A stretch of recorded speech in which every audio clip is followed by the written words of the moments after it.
শোনো বাবা, এমনিতে তো আমাদের মেয়ের বিয়ে হচ্ছে না, এটা একটু ঘর ঘর ভালো আছে দেখে শুনে বিয়ে দিয়ে দেই, কি বল?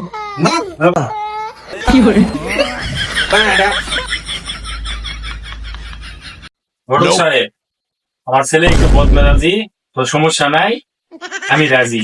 একটু পরে মেঘ দেখাচ্ছি। মেয়ে দেখে না তাড়াতাড়ি ব্যবস্থা করিলে আসো।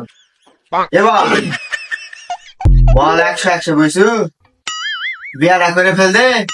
আর মোটটা কমতে থিস না তুমি বুঝছু। ওটা ওটা কমই থাকবো না ঘটক সাহেব। মুই মেয়ে দেখিছু, তুই মেয়ে দেখাও ছেলে। আচ্ছা আচ্ছা, আসো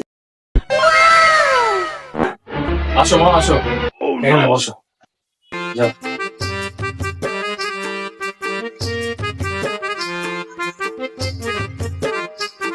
এবার মন তো 100 বিয়াটা করে ফেল। হাতে ধইরা সাইরুনা হাত সামনে